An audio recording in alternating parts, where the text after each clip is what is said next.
Howdy everybody, my name's Calling Me Crazy. Welcome back to the channel. As usual, I have my inbox up on the screen if you want to send any questions my way. I'd be happy to make a separate video on it. If not, you can always just drop a comment or, just say hi, leave a like maybe. It kind of helps out. I want to talk about this thing called planned obsolescence, which is basically when a company or many companies make a product and they plan in advance for that product to break or fail, at a given time when someone buys that product. For instance, things that break all the time are like washing machines or dryers or a toaster, microwaves, usually like household products. Um, my parents actually still have our old dryer from before I was born, and it gets maintenanced still, but it still works. And my mom just told me, like, she was like, it's cheaper to get it maintenanced when the maintenance guy came in rather than like buying a brand new one and it probably breaking within like 5 to 10 years, which is ironic. That thing's lasted probably over 20 years at this point. It's pretty crazy. But it's kind of this thing where old products, I feel like, people talk about them used to last a lot. Companies used to make products that were meant to last, not the other way around where you have to buy the newest thing and always keep up with that and make sure your stuff doesn't break, and instead of maintaining it you just buy a new one. This goes for like phones a lot of the time, like iPhones for example. If you have an old iPhone like I do, um, you probably run into some bugs and stuff on it, and then you're kind of forced to buy another phone down the line. Luckily for me, I've only been through maybe like 4 iPhones in my entire life, and I don't really buy a new phone that often. Maybe every like once 4 or 5 years or so. I'm actually thinking of making the change of going to like a Google Pixel phone, but I don't know. I think that my phone works just fine. I don't really care. I'm not huge about like cameras and like processing power.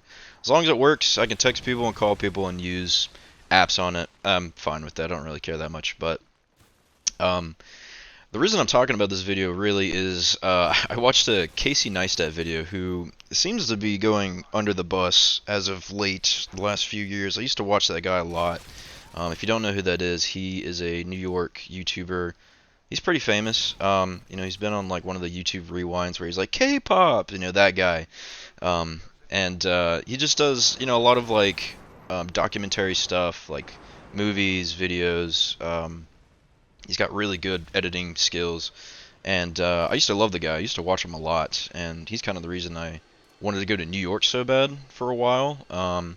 When I was a kid, and he's just kind of fallen off the train lately. But he made this video called something about planned the word, I don't want to say it, obsolete stuff, um, where it was in bad taste. The concept of the video, like on the surface, was very, I think, interesting. I don't think he approached it super well because it was more like a commercial, and apparently one of the people that is in the video I didn't know anything about and had to do a lot of research on, talking about the product and whatnot. But the whole focus was more on the surface, talking about things that just fall apart. And I kind of understand it from a certain standpoint. There's like two sides of this coin, where one side is like, yes, I feel like companies nowadays, technology moves so fast that it feels like you always need to buy the newest thing to keep up with your, quality of products. Again, like phones or like small things like headphones, earbuds, I don't know, technology stuff. And it does change pretty rapidly, and it's kind of hard to determine, at least for me, that if this is true or not. If like products really are becoming, or like products are being made in a way where they are purposefully not being made with such good quality. And it makes sense when they're not on purpose, because consumers, we always ask for, we want the cheapest option usually. If you're not like a rich person, you want the cheapest option, but you want decent quality. So you always go for like Chinese knockoffs of things, or some of your clothes or whatnot are bought from a different country and whatnot. And there's a lot that goes into it with like working conditions of how these products are made, the materials they're made from, and then you got the other end of the spectrum where like materials that are made with really good quality are like ridiculously priced, and still probably have the risk of breaking later down the line. So there's a lot that goes into it. And then there's the other side um, where people don't take care of their products very well. I know plenty of friends or just people that I know and like my family and stuff that have broken a lot of things. Like my brother, for instance, he's broken his phone plenty of times and has scratches all over it. I take pretty good care of my phones. I think that's why I make them last so long. But other friends I've known, they've like broken their phones and gone through a bunch of them. A lot of my cousins have done that.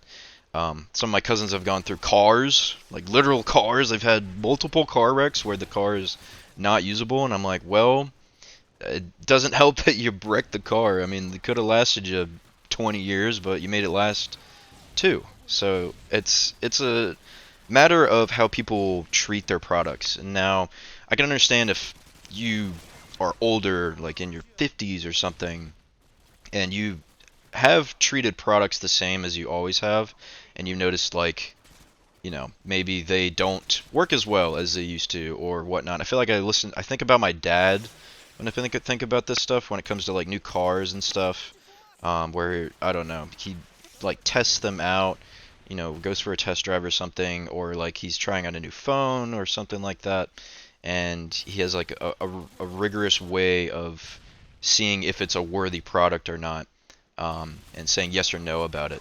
So I feel like there is some merit between both sides because it is understandable if companies are trying to sell as much products as they can, the cheapest way they can, because honestly, it's probably more about numbers, quantity rather than quality when it comes to that stuff in business. But there's the other side where it's like people don't take good care of their stuff and maybe don't want to spend the extra dollar to get quality out of their products.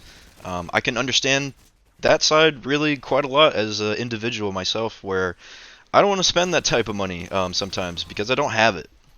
I'm not really a rich person at all. I'm maybe like very middle class, maybe sometimes well off in some circumstances compared to others, but by myself, I kind of just stay afloat, and I don't really buy into all sorts of aspects of my life with high quality. I pick and choose what I can get with high quality, like Bluebell ice cream that I bought maybe like 2 weeks ago, and I still haven't finished because it's a big bucket and it's very heavy ice cream, but it's very good ice cream that I enjoy eating. And then there's times where I love getting a deal on something cheap.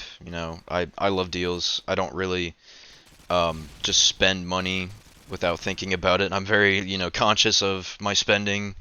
Unlike, I feel like quite a few people, I feel like spending habits are pretty common, especially between younger people that are around my age. And I can understand it. It is nice to splurge on something nice and it lasts a long time. But most of the time when I splurge, it's on things that are like digitally owned, I guess. And that's like a whole another video that I could talk about where, you know, owning things nowadays is not as easy as it used to be, where everything's digital. But that kind of ties into planned obsolete,